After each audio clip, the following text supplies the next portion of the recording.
Welcome friends. चला तर पाहूया वर्ग 12वा विषय इंग्रजी 1.1 अँड ॲस्ट्रॉलॉजर्स डे या पाठाची ब्रेन स्टॉर्मिंग ॲक्टिव्हिटी. जर आपण या चॅनलवर नवीन असाल आणि या चॅनलला सबस्क्राईब केलं नसेल तर वर्ग 10वा आणि वर्ग 12वी संबंधित विविध व्हिडिओ पाहण्यासाठी या चॅनलला जरूर सबस्क्राईब करा. प्रश्न पहिला. Given below are some descriptions. Discuss them with your partner and find out one word for each of them. An example is given for you. आता खाली आपल्याला एक एक्झाम्पल दिलेलं आहे, ते वाचून त्याच्यासाठी एक वर्ड आपल्याला लिहायचं आहे. बघा example. The scientific study of the universe and objects in it including stars and planets, nebulae and galaxies. वैज्ञानिक दृष्टिकोनातून विश्वाचा केलेला अभ्यास की त्यामध्ये स्टार्स म्हणजे तारे, प्लॅनेट्स ग्रह, नेबुले नक्षत्र आणि गॅलेक्सीज म्हणजे तारकापुंज किंवा आकाशगंगा यांचा समावेश होतो. तर या स्टडीला म्हणतात ॲस्ट्रॉनॉमी, खगोलशास्त्र. B. The study of the movements of the planets, sun, moon and stars in the belief that these movements can have an influence on people's lives. आता ग्रहांचा, ताऱ्यांचा, सूर्याचा या सर्वांचा असा अभ्यास की त्यामध्ये अशी श्रद्धा असते, एक असा विश्वास असतो की ग्रहांचा, ताऱ्यांचा मानवी जीवनावर परिणाम होतो, तर अशा स्टडीला म्हणतात ॲस्ट्रॉलॉजी, ज्योतिषशास्त्र. C. A prediction of what will happen in the future. भविष्यामध्ये काय होईल हे सांगणारं एक प्रेडिक्शन, अंदाज, भविष्य, याला म्हटलेलं आहे प्रोफेसी. प्रोफेसी म्हणजे आकाशवाणी किंवा भविष्यवाणी. डी.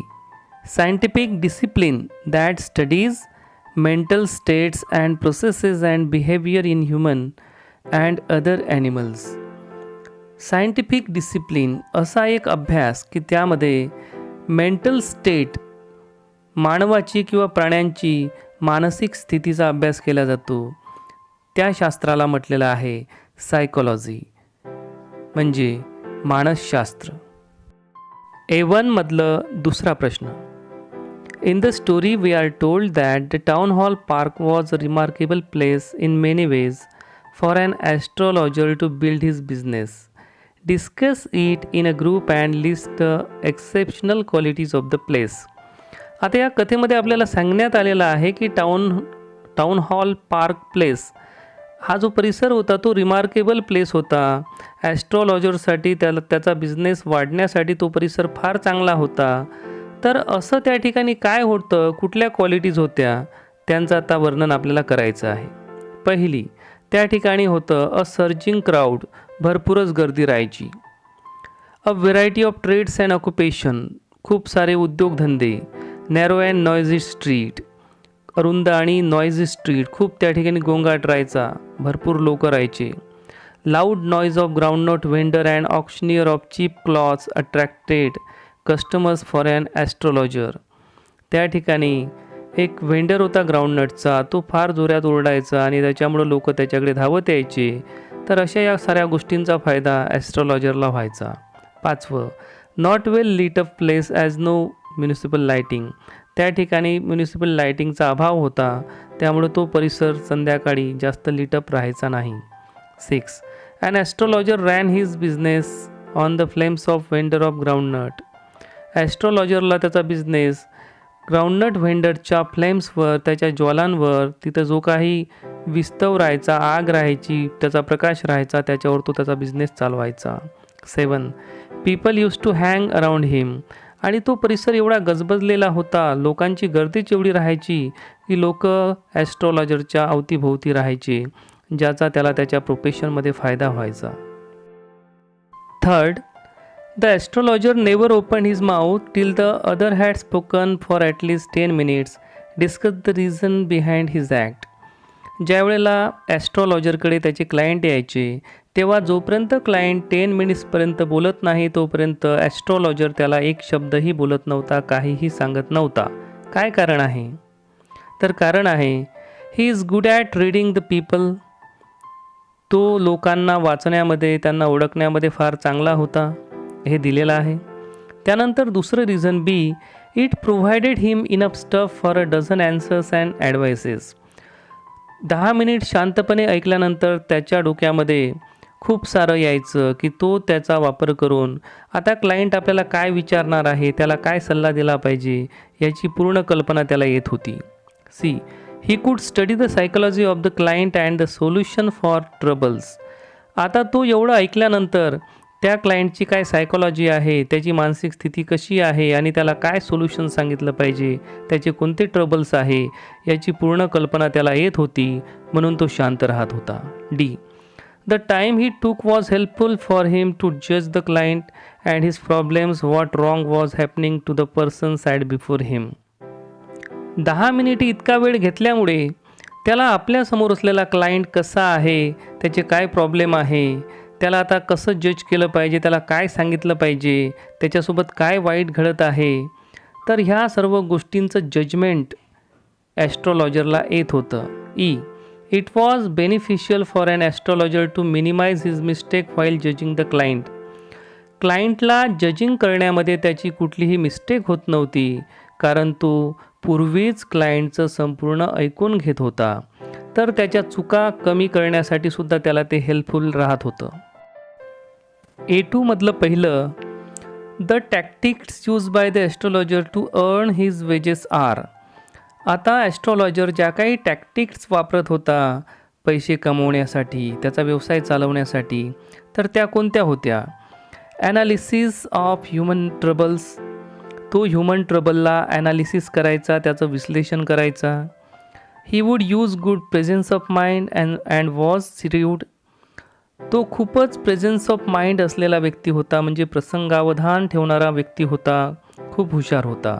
श्रीवड म्हणजे चतुर, हुशार. He use to please the client by praising his character. तो क्लायंटला प्रेज करायचा, त्याला खुश करायचा, त्याच्या चरित्राबद्दल चांगलं बोलायचा. He use to describe some character like a woman.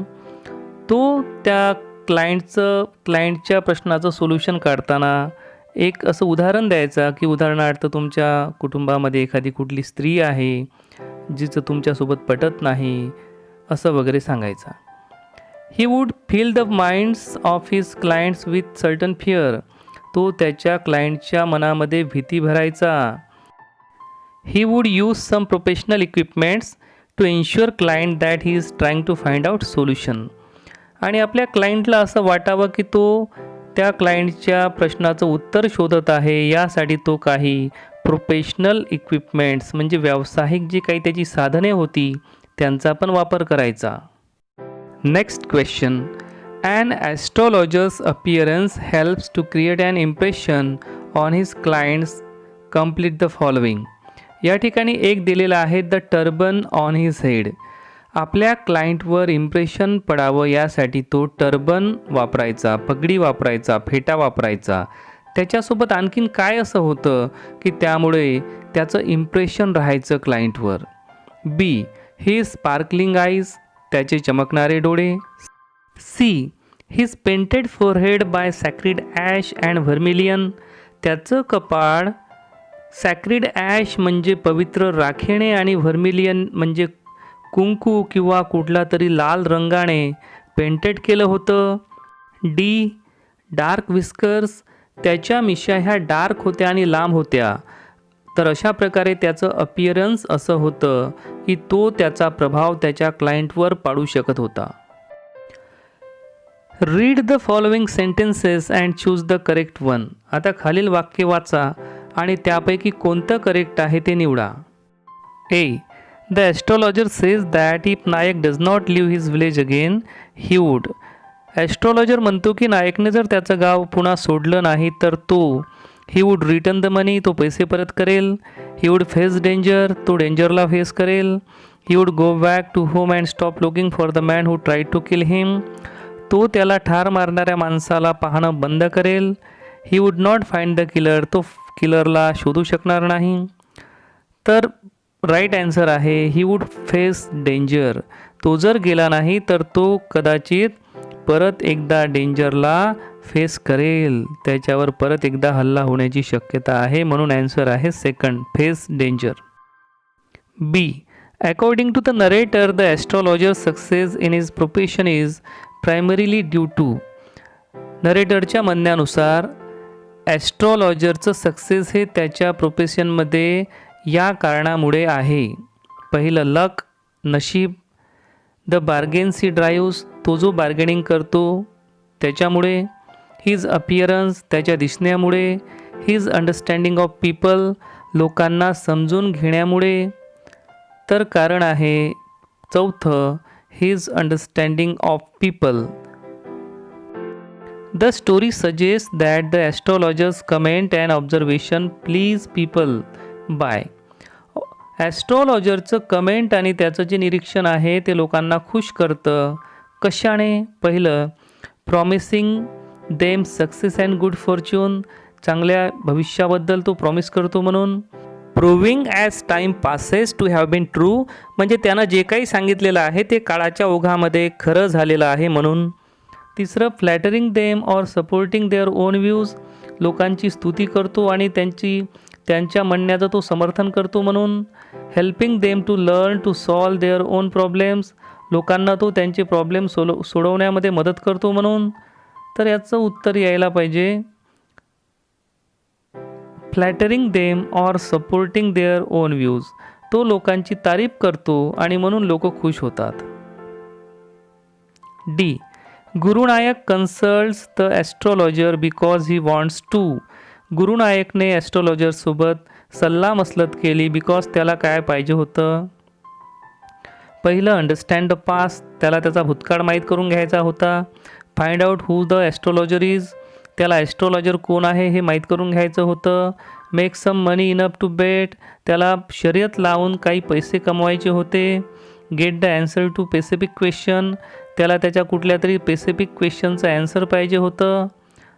तर कारण आहे fourth, get the answer to a specific question, त्याला कुठल्या तरी महत्त्वाच्या प्रश्नाचं उत्तर हवं होतं म्हणून तो ॲस्ट्रॉलॉजरसोबत कन्सल्ट करत होता, सल्लामसलत करत होता, चर्चा करत होता. E. Gurunayak is looking for the man who tried to kill him.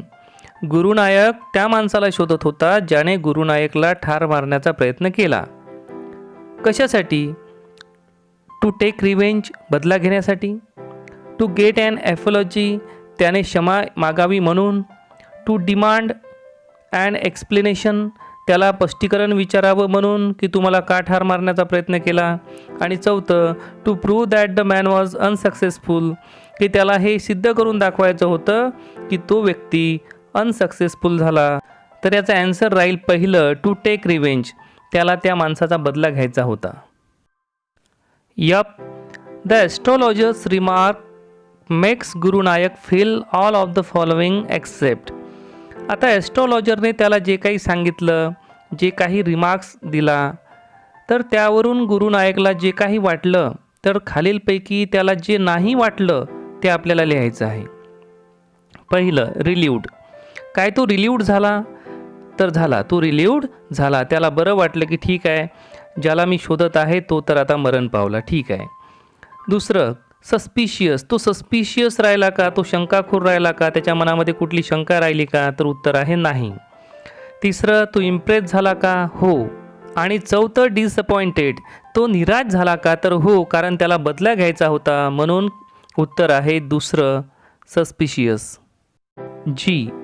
Reactions of the astrologer's wife to his news suggest that C.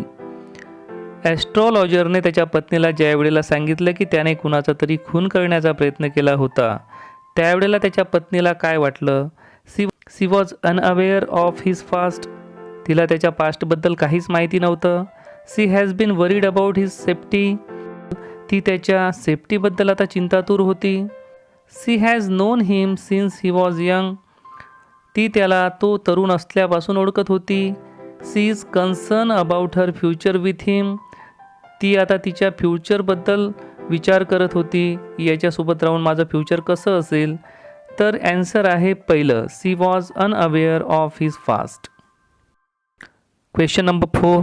Read the following sentences and find out true and false sentences. Correct the false sentences. खरं किंवा खोटं सांगा आणि खोटं असेल तर त्याला correct करा. पहिलं A. The astrologer gave a correct prediction to the client about his past that he was stabbed, thrown into a well and left for dead. ॲस्ट्रॉलॉजरने त्याच्या क्लायंटला त्याचं पास्ट सांगितलं की त्याला कोणीतरी चाकू मारला आणि त्याला विहिरीत टाकून दिलं, तो मेला म्हणून सोडून दिलं. तर हे ट्रू आहे. Second B. When the astrologer came to know that the man who he killed is alive, he felt that he was relieved of his guilt. ज्या वेळेला ॲस्ट्रॉलॉजरला माहीत झालं की ज्या व्यक्तीला त्यानं मारलं असं गृहीत धरलं होतं परंतु तो व्यक्ती जिवंत होता, त्यावेळेला ॲस्ट्रॉलॉजरला रिलीव्ड झाल्यासारखं वाटलं. त्याच्या गिल्टमधून, त्याच्या दोषांमधून, आरोपांमधून मुक्त झाल्यासारखं वाटलं. हे पण ट्रू आहे, खरं आहे. C. The astrologer tried to back out of the deal and talked about the client's past. ॲस्ट्रॉलॉजरने जी काही डील केली होती ती बॅकआउट केली, परत घेतली आणि क्लायंटला त्याच्या पास्टबद्दल सांगायला सुरुवात केली. फॉल्स आहे, खोटं आहे. D. The astrologer rescued himself from Guru Nayak's revenge. ॲस्ट्रॉलॉजरने स्वतःची सुटका करून घेतली गुरुनायकच्या बदल्यापासून. खरं आहे. डी.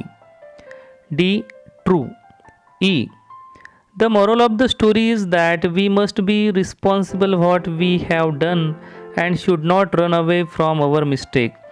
तर या स्टोरीचं मॉरल आहे की आपण आपल्या कृत्याला रिस्पॉन्सिबल असलं पाहिजे आणि आपल्या मिस्टेक्सपासून आपण पडून जाता कामा नये. तर हे राईट आहे, ट्रू आहे. तर यामध्ये ए, बी, डी, ई ट्रू आहे आणि फॉल्स आहे फक्त सी. पुढचा प्रश्न. The astrologer has change his appearance and his persona when he arrived in the city, give Pacific reason. आता ॲस्ट्रॉलॉजरने त्याचा पर्सोना, त्याचं व्यक्तिमत्व आणि अपियरन्स, त्याचं लुक संपूर्ण बदलवलं होतं. काय पेसिफिक रिझन आहे, काय असं महत्त्वपूर्ण कारण आहे? Answer. When an astrologer was youngster, in the fit of anger, he had thrust a knife in his friend's chest, and finding him dead, he had left his village and had gone to a distant town. To hide his identity as a murderer, he had changed his appearance and persona to save himself from to be punished. जसं की आपल्याला माहीत आहे की तो youngster असताना त्याने त्याच्या मित्राचा खून करण्याचा प्रयत्न केला होता आणि तो मेला असं गृहीत धरून तो त्या गावातून पळून आला आणि आता आपल्याला कोणी शोधू नये, आपल्याला कोणी पनिशमेंट करू नये म्हणून त्याने आपलं अपियरन्स म्हणजे लुक दिसणं आणि पर्सोना म्हणजे आपलं व्यक्तिमत्व दोन्हीही बदलवले होते, चेंज केले होते. चा प्रश्न. The darkness load that was inside the astrologer had disappeared. Through this sentence, explain the significance of the title and astrologer's day. The darkened load, एक अंधारं असं एक लोड, एक ओझं त्या ॲस्ट्रॉलॉजरमध्ये असलेलं ते डिसअपियर्ड झालं होतं.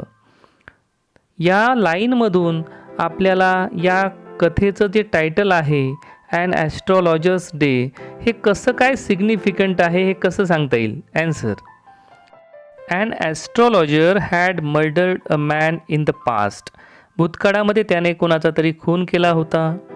His heart was filled with guiltiness and a sense of being criminal. त्याचं हृदय हे आरोपाने, एक दोषपूर्ण भावनेने भरलं होतं. तो गिल्टी फील करत होता, स्वतःला दोषी मानत होता आणि एक सेन्स ऑफ क्रिमिनल होतं की मी क्रिमिनल आहे असा एक सेन्स त्याच्यामध्ये होता.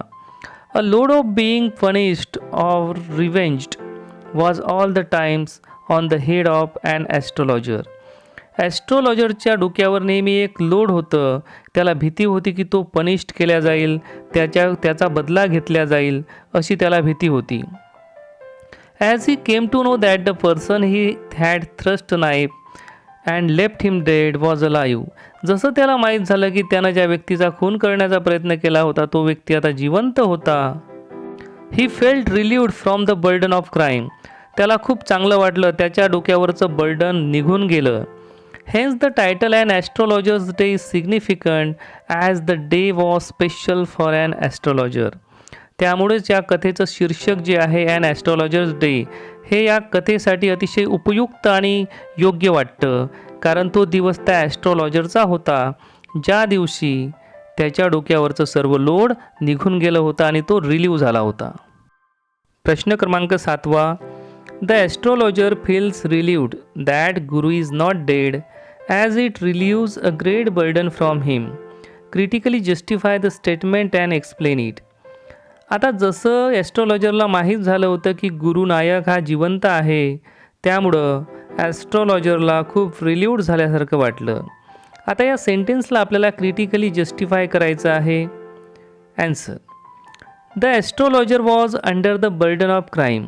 ॲस्ट्रॉलॉजर हा आपण गुन्हेगार आहो या बर्डनखाली होता. He had committed in the fast. जो गुन्हा त्याने त्याच्या भूतकाळामध्ये केला होता. He had thrust a person a knife and left him dead. त्याने एका व्यक्तीला चाकू मारला होता आणि तो मेला म्हणून त्याने त्याला सोडून दिलं होतं. He felt guilty and that's why he had left his village and came to his town and living there as an astrologer. आणि त्याचमुळे त्यानं त्याचं गाव सोडलं होतं आणि एका दूरच्या शहरामध्ये येऊन तो राहत होता आणि ॲस्ट्रॉलॉजर म्हणून तो त्या ठिकाणी काम करत होता.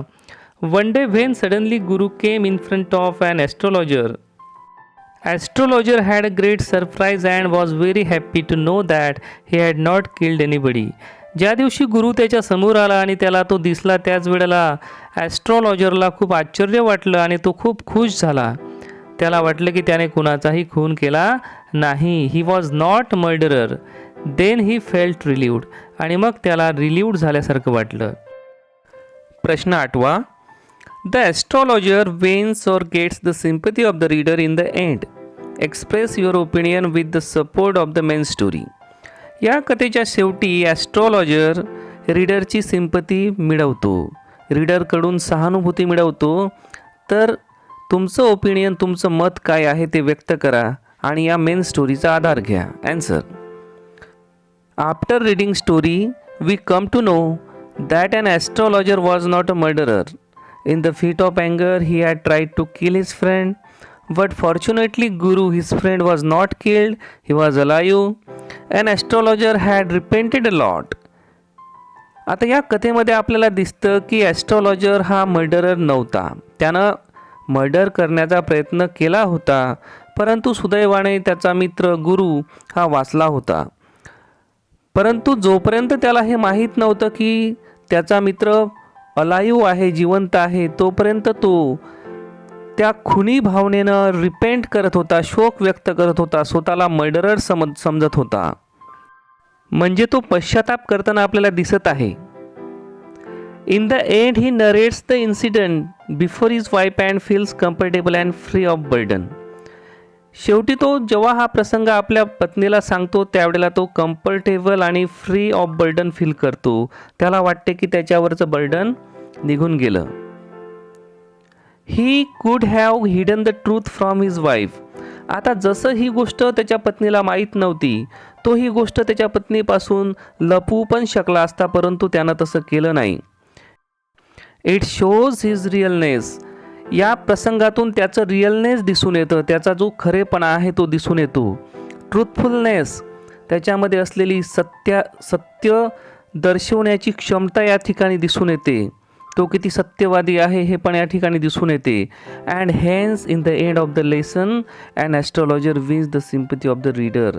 आणि म्हणूनच तो या पाठाच्या शेवटी वाचकांची सहानुभूती मिळवतो. आलेल्या परिस्थितीचा सामना करण्याचा विशेष गुण त्याच्यामध्ये दिसून येतो आणि म्हणूनच तो सहानुभूती मिळवतो. प्रश्न 9. If we have to eradicate the superstition and other ill practices from our society, what steps would you like to suggest. आता आपल्याला आपल्या समाजामधून काही सुपरस्टिशन, अंधश्रद्धा, इल प्रॅक्टिसेस, काही अशा वाईट गोष्टी आपल्याला इरॅडिकेट करायच्या आहे, या अंधश्रद्धेचं आपल्याला निर्मूलन करायचं आहे, तर तुम्ही काय सुचवाल. Answer. Superstitions are of no use. Superstition ह्या काहीही कामाच्या नसतात. It gives false satisfaction. त्या आपल्याला खोटं समाधान देतात. Most of the people are cheated, deceived, looted by the so called sadhus. आणि बरेचसे लोक या अंधश्रद्धेच्या माध्यमातून फसवले जातात, त्यांना लुटल्या जातं, लुबाडल्या जातं. The best way to eradicate such ill practices is to inculcate scientific views among people by proper education. आणि आपल्याला जर या गोष्टींचा समूळ नाश करायचा असेल तर प्रॉपर एज्युकेशनची आणि विज्ञानवादी दृष्टिकोनाची गरज आहे. We must take help of some organisation working to eradicate such superstition from the society. आणि समाजामध्ये ज्या काही संघटना काम करत आहे, जशा की अंधश्रद्धा निर्मूलन समिती, तर अशा संघटनांचा सुद्धा आपण सहारा घेतला पाहिजे, आधार घेतला पाहिजे. अशा प्रकारे अंधश्रद्धा निर्मूलनासाठी आपण जोरकस प्रयत्न केले पाहिजे. प्रश्न 10वा. In the story astrologer has a great listening power. Listening helps in developing good relationship with people. Express your opinion. या कथेमध्ये ॲस्ट्रॉलॉजरकडे ग्रेट लिसनिंग पॉवर आहे, ऐकून घेण्याची क्षमता आहे, आणि या क्षमतेमुळेच आपण लोकांसोबत चांगले संबंध प्रस्थापित करू शकतो. तुमचं काय मत आहे? ॲन्सर.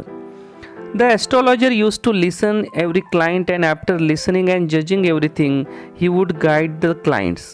ॲस्ट्रॉलॉजर हा त्याच्या क्लायंटचं ऐकून घेत होता आणि त्यानंतरच तो त्याच्या क्लायंटला गाईड करत होता. When he listen the client carefully and told about solution the clients were satisfied. ते क्लायंट्स अतिशय समाधानी होते, हॅप्पी होते, जेव्हा हा केअरफुली ऐकून त्यांचं समाधान करत होता, त्यांना सोल्युशन सांगत होता. When we listen to someone carefully he feels respected and he respect us. आपण जर दुसऱ्यांचं केअरफुली ऐकलं तर त्यांनासुद्धा वाटते की आपण त्यांचा आदर करत आहोत, आणि याच भावनेमुळे ते पण आपला आदर करतात. He can rely upon our advice. ते लोक आपल्या ॲडवाईसवर रिलाय करू शकतात, भरोसा ठेवू शकतात. And does it help to create bonds of love relationship among people. आणि अशा प्रकारे आपण जर लोकांचं केअरफुली ऐकलं तर लोकांमध्ये, आपल्या परस्परांमध्ये आपण एक चांगला बॉन्ड ऑफ रिलेशनशिप निर्माण करू शकतो, प्रेमाची भावना निर्माण करू शकतो, चांगले संबंध प्रस्थापित करू शकतो. त्यामुळं आपण प्रत्येकाचं केअरफुली ऐकलं पाहिजे, आपलंच सांगण्याचा प्रयत्न करू नये. जर आपण आपलंच सांगायचा प्रयत्न केला तर आपले रिलेशन्स बिघडतात. आता पाहूया प्रश्न क्रमांक A3 मधलं पहिलं. In the story the following characters reveal their qualities through words and action. Pick out the words that describe them from the box and write in the appropriate columns. आता खाली काही शब्द दिले आहेत, ते शब्द आणि त्या शब्दामधून व्यक्त होणारा जो गुण आहे, क्वालिटी आहे, तो कोणत्या कॅरेक्टरला मॅच करतो हे पाहून आपल्याला आता खालील चार्ट कंप्लीट करायचा आहे. सर्व शब्दांचे अर्थ पहा. श्रीव्ड म्हणजे चतुर किंवा हुशार, क्लेवर म्हणजे हुशार, सस्पिशियस शंकेखोर, गलिबल म्हणजे भपकेबाज, काहीतरी आपला शो करणारा, ॲरोगंट उद्धट, डिमांडिंग म्हणजे मागणी करणारा, अँटॅगॉनिस्ट म्हणजे द्वेष करणारा, क्वरलसम म्हणजे भांडखोर, ओव्हर कॉन्फिडंट अति आत्मविश्वासू, मॅन्युप्युलेटिव्ह म्हणजे कुशल किंवा स्वार्थी, स्केप्टिकल संशयवादी, मिस्टिकल गुपित असलेला, स्मार्ट हुशार चाणाक्ष, प्रोटेक्टिव्ह म्हणजे संरक्षक, शार्प म्हणजे तीक्ष्ण धारदार किंवा तेज असलेला, रॅशनल म्हणजे तर्कवादी, मीन म्हणजे हलकट, इंट्युटिव्ह म्हणजे अंतर्यामी, ॲग्रेसिव्ह आक्रमक, वरीड चिंताग्रस्त, कणिंग धूर्त कावेबाज, ह्युमॅनिस्टिक मानवतावादी, आणि इम्पेच्युअस उतावीड चंचल.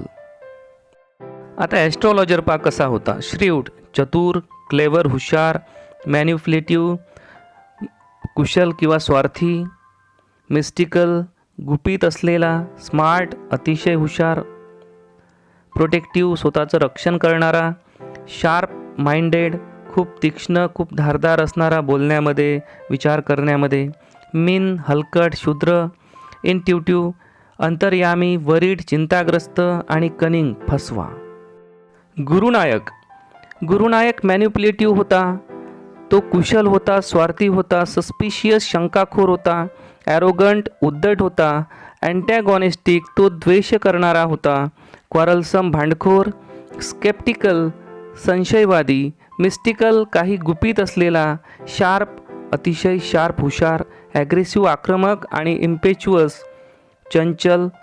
ॲस्ट्रॉलॉजर्स वाईफ ती रॅशनल होती, तर्कवादी होती, वरीड होती, चिंताग्रस्त होती आणि ह्युमॅनिस्टिक मानवतावादी होती.